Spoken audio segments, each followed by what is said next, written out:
Olá, paz do Senhor. Meu nome é Érico. Vocês já me conhecem aí, né, de algumas apresentações hoje. Enfim, ainda está aqui, né, a gente está fazendo algumas modificações e tudo mais. Mas como é que eu faço um texto, né? Como é que eu trabalho um texto de forma comum? Então aqui vão 5 dicas para você, né? Tá lá no site do Érico, pode procurar por lá. Diz assim, né? Ó, escreva colocando suas ideias no papel e intenções, né? Às vezes tem uma ideia que eu tô, mas ela ainda não está pronta, então eu ponho a intenção do que eu quero lá no papel. Por exemplo, eu vou escrever um texto sobre um livro, por exemplo, né? Um livro sobre como que, deixa eu pensar, um livro sobre, por exemplo, como que eu fiz para sair de casa, me tornar independente e depois como é que eu paguei minhas contas e me tornei financeiramente independente. Então eu não estou com a ideia toda pronta, mas eu tenho a intenção. Então isso eu já ponho no papel. Do jeitinho que eu falei agora, você escreve no papel. Não se preocupe com o resultado final, porque a gente não está preocupado. Agora a nossa intenção é só colocar no papel, né? Apenas coloque tudo que vier à mente. Não se preocupe também com a ordem das ideias, nem com a gramática. Tampouco com a ortografia. Apenas coloque o máximo de informação que puder no papel. O máximo de informação que você puder. Então quando a gente pensa assim, eu quero escrever um livro, né, que nem eu coloquei agora. Qual o enredo dele? Então, não necessariamente você precisa escrever na ordem que as coisas aconteceram. Você pode colocar o contrário, né? Olha, eu saí de casa, me tornei financeiramente independente, eu quero colocar como é que eu fiz essa saída da minha casa, como é que eu juntei dinheiro, depois como é que eu fui chamado para a obra do Senhor, depois qual foi o meu primeiro emprego, tudo fora de ordem. Não tem problema, por quê? Porque depois é que a gente vai ordenar. Passo 2. Reescreva o texto colocando tudo em ordem e acrescente algo ou retire, né? Às vezes tem algo que você esqueceu de colocar, então você acrescenta. E às vezes tem algo que você colocou lá que não vai fazer parte. Na hora que você coloca em ordem, você vê que não há necessidade de estar lá, você retira. Esse é o momento de lapidar aquilo que se tem em mente. Aqui que você vai criar a ideia, né? Então, se você não tinha uma ideia pronta, tinha só intenções, agora aqui você já vai criar um enredo, já vai criar ideias, já tem que fazer sentido, começo, meio e fim. Escreveu o texto, você vai aumentar, vai diminuir na proporção que você precisar, e aí você vai para o próximo passo, revisar o texto. Agora sim é a hora de você ter preocupação com quem vai ler. Então você tem que acertar a pontuação, tem que acertar a ortografia, coesão e coerência, né? Ver se o texto está com começo, meio e fim, se não tem ponta solta. Uma vez a gente estava lendo um livro, fazendo uma análise literária do livro, e a gente descobriu que no meio do caminho o personagem desapareceu. Aí você fala assim, espera aí, o que aconteceu com aquele personagem? E aí a gente descobriu que o escritor havia esquecido do personagem. No meio do caminho, o personagem não fez mais falta para ele, ele esqueceu do personagem e continuou escrevendo o texto. Então, a gente decidiu por bem retirar o personagem, colocar as falas desse personagem que eram importantes na boca de outro personagem, e aquele personagem foi retirado da história, e aí ficou com coesão, com coerência, enfim. A sintaxe é a ordem que as coisas aparecem na frase, né? Então, tem gente, por exemplo, que fala assim, você gosta meu? Né? Aí a menininha responde, eu gosto seu. Aí eles vão falar com o pai e falam assim, sabe o que é, pai? A gente se gosta.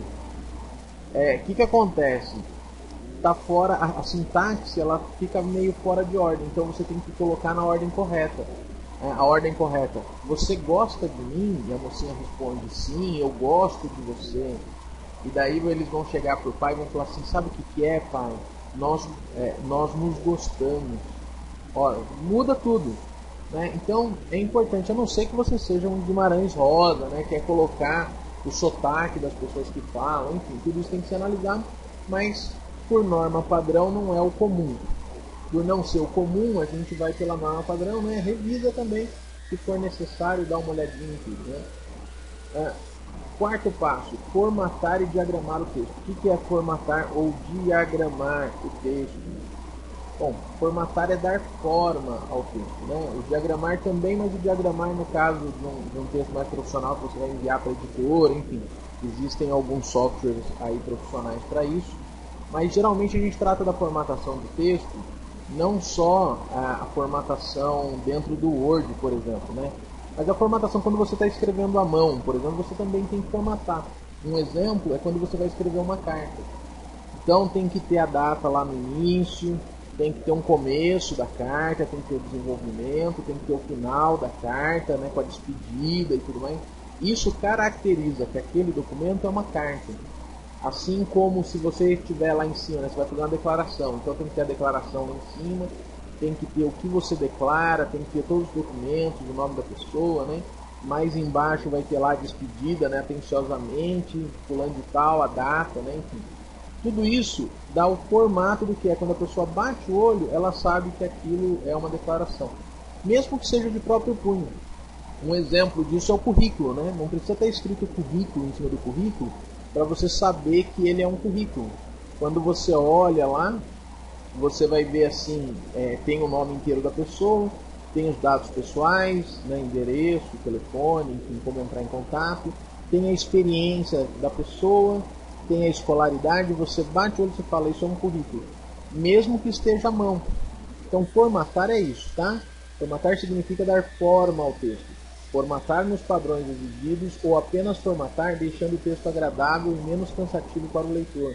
A diagramação do texto ajuda a organizar as ideias de quem lê e, portanto, faz toda a diferença um texto bem formatado.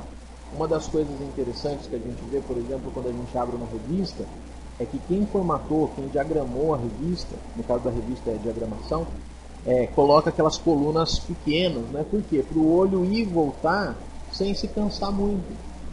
É muito interessante a gente ver que quando a gente abre o jornal, as colunas do jornal são pequenas, né? O olho vai e volta ali e não cansa de ler. Então dá para você ler várias páginas sem ter esse cansaço. Já um livro grande que começa a leitura numa ponta esquerda e vai até a outra ponta direita, né, ocupando toda a página, a sua cabeça tem quase que mexer junto na hora que você está lendo, isso vai te cansar mais, né, e a leitura vai ficar desagradável. Então é importante a gente pensar, né, qual é o formato do texto que eu vou usar e formatar o texto. Você imprime o texto e o mais importante é repetir todos os passos, porque depois que você imprimir o texto, é bom você reolhar, né, fazer de novo a revisão, dar contexto na mão. Às vezes tem coisa que no computador passa despercebido, ou na hora que a gente está escrevendo passa despercebido, que depois numa segunda ou terceira leitura a gente acha. Eu tenho recebido muitos livros da igreja, né, e vários outros livros, enfim, na minha casa. E tem gente que me manda livro e fala, Érico, eu posso te dar o livro de graça, né, e você lê para mim e vê como é que ficou. Eu aceito os livros, né, então as pessoas me mandam e eu vou anotando quais foram os erros que ficaram. Na segunda edição eles corrigem os erros da primeira edição. E é muito comum isso acontecer, né? Infelizmente, às vezes passa 2, 3 vezes pela mesma pessoa revisando e aquela pessoa passa pelo erro batido. E uma segunda pessoa, quando vai revisar, acha os erros, né? Então, essa é uma dica, né, para você escrever. Resumindo, escreva todas as ideias no papel, com ou sem ordem, pensando ou não na gramática. Depois reescreva o texto colocando tudo em ordem, daí também sem pensar muito na gramática, né? Aí você revisa o texto, formata, imprime e repete isso tantas vezes for necessário.